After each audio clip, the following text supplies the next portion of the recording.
Today, we look at 11 things that George Lucas never answered in Star Wars, and this is going to fire some people up for sure. Here we go.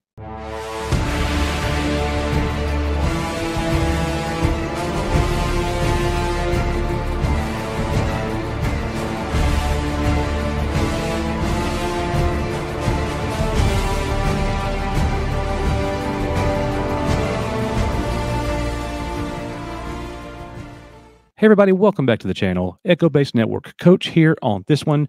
There's an article that just came out today, and this kind of thing happens from time to time, but I thought it would be nice to take a look and see exactly what we've got going on here. Screen Rant posts 11 questions from the Star Wars movies that still haven't been answered. Although Star Wars has successfully filled in many plot holes over the years, these 11 burning questions remain unanswered in the franchise. And what's going to happen is, I think by the time we're done looking at these 11 questions that were never answered, we're going to see how badly the ball was dropped. Now, who dropped it? Was it George Lucas? Was it Disney? Let's look. Starting off with number 1, and we're going backwards, so number 11. Why did Padme not care about the Tusken Raider massacre? That's a great question. She completely overlooked the fact that Anakin killed the women and the children too. You know the scene. So she completely looks past that. She completely isn't bothered by the fact Anakin just slaughtered those people and actually felt pleasure in doing it. Red flag, anybody? Yeah, I think that you should definitely have a red flag there. Let's continue. Number 10. Did Palpatine orchestrate Shmi's death in Episode 2, Attack of the Clones? And then, right before the Tusken Raider massacre by Anakin. It says it's long been suggested that Palpatine was behind Shmi Skywalker's death, although Star Wars has never confirmed whether that's the case. Given how the franchise has continued to humanize the Tusken Raiders more with time, including in the Book of Boba Fett, which was terrible, by the way, and The Mandalorian, it's increasingly odd that they would abduct and torture a woman from a local farm. Palpatine would also have plenty of reason to orchestrate such an attack. He had already begun plotting Anakin's turn to the dark side. All of that, to me, is just nonsense and ridiculous. No, Emperor Palpatine had nothing to do with Shmi Skywalker's death. The Tusken Raiders were savages. They saw a lady out picking flowers on the moisture evaporators or whatever she was doing. They abducted her. She died. That's it.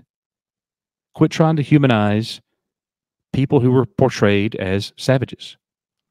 Number 9, why didn't Yoda ask about the pain and death he sensed around Anakin? Was Yoda so blind that he didn't even notice what was happening with Anakin Skywalker? I mean, he did sense it, but no investigation, nothing. Yoda was in a state of meditation when this happened to Anakin. We heard Qui-Gon Jinn's voice when this happened to Anakin, when he destroyed, massacred all the Tuskens. It's funny how we keep going back to the Tuskens in this article. So just look at this. The first 3 questions all deal with the prequels. When did Star Wars start getting plot holes that people didn't know the answer to and just didn't make any sense? You guessed it, folks. And I'm not saying they don't exist in the original trilogy, but man, the prequels were full of them. Did anyone else, including Palpatine, know Luke and Leia survived? Great question.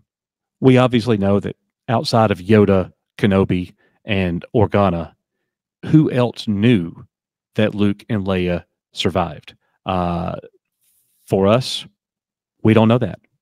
Who knows? Who knows? Obviously, we know that Uncle Owen and Aunt Beru knew, but did they know about the girl? Who knows? Number 7, where were the Mandalorians during the original trilogy? Now, this is one of those unfortunate storytelling components that come about when Disney is telling a retroactive story and they're going back. And Dave Filoni is, in my opinion, the worst at doing this. He loves to go back and pull from his prequel trilogy era from the Clone Wars. But where were all these people during the original trilogy? If you literally watch Star Wars in order of setting, the oldest events that go all the way up to the most current, you are looking at a nonsensical, just montage of things that just doesn't make sense and doesn't line up. Why all of a sudden is Ahsoka back? Can you really consider Ahsoka Tano a hero? She was nowhere around during the original trilogy. Neither was the Rebel Squadron. None of these people. It just doesn't look good, and it doesn't make for good storytelling overall. Number 6, did Luke and Leia ever discover R2 and C3PO's history? Well, so that's something that we don't know either. Did they know, in fact, that R2 and C3PO were with their father? You don't know. Never will. Number 5, did Luke and Leia ever learn more about Padme? Well, I mean, we know that according to Princess Leia, she remembered her mother. But how could she when Padme died literally minutes after giving birth to her twins? So this is another prequel era trilogy decision that makes Star Wars look nonsensical. Number 4, what happened to Rose's feelings for Finn? I'm going to skip right over that because nobody cares. Number 3, does Lando help Janna find her parents? And once again, nobody cares. Number 2, is Ahsoka alive during the sequel trilogy? Yeah, Ahsoka will live forever because Dave Filoni has a new position at Lucasfilm where he gets a great degree of creative control. So don't worry, folks. Ahsoka's going nowhere. And then the last question, did Rey tell anyone about Ben Solo's turn back to the light? And I'm going to skip over that because guess what? Nobody cares. How interesting is it that all of these questions, all of these plot holes, all of these things that just doesn't make sense, that the bulk of all of them came from the prequel trilogy, and the biggest questions I have deal with the sequel trilogy, because that is when Star Wars became something that just no longer made sense. Things just don't add up. Where are all the plot holes? Where are all the questions for the original trilogy? If you've got any, post them in the comments. We are your Echo Base Network. See you guys on the next one.